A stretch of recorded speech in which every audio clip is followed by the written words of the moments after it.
അച്ഛന്റെയും മുത്തച്ഛന്റെയും എല്ലാം വഞ്ചിപ്പാട്ട് ശീലുകൾ പകർന്നു പാടി ജനഹൃദയം കീഴടക്കുകയാണ് ഈ കുഞ്ഞു കലാകാരൻ.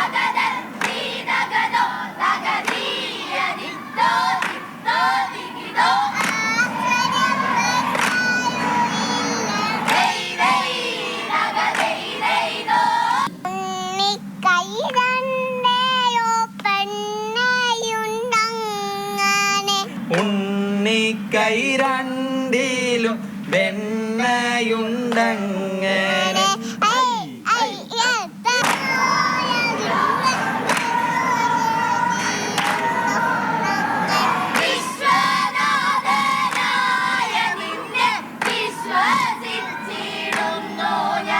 ചേച്ചിമാരുടെ പാട്ടൊക്കെ കണ്ടോ?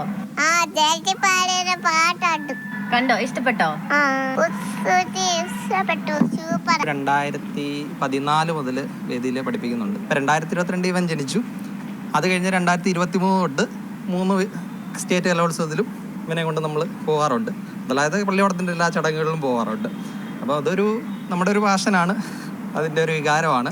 അത് മോനും കിട്ടിയപ്പോഴത്തേക്ക് നമുക്ക് ഭയങ്കര സന്തോഷമുണ്ട്. പാട്ട് കേട്ട് പഠിക്കുകയായിരുന്നു, അല്ലാതെ നമ്മളാരും പറഞ്ഞു കൊടുക്കുകയോ അല്ലെ അങ്ങനെ ഒന്നുമില്ല. ആദ്യം താളം പിടിച്ചു, പിന്നെ പറയാൻ തുടങ്ങിയപ്പോഴത്തേക്ക് പറയുന്നുണ്ട് നമുക്ക് തിരിഞ്ഞു വരുന്നില്ലായിരുന്നു. വാക്യങ്ങളൊക്കെ പറയാൻ തുടങ്ങിയപ്പോഴത്തേക്ക് നമുക്ക് പാടാൻ തുടങ്ങി.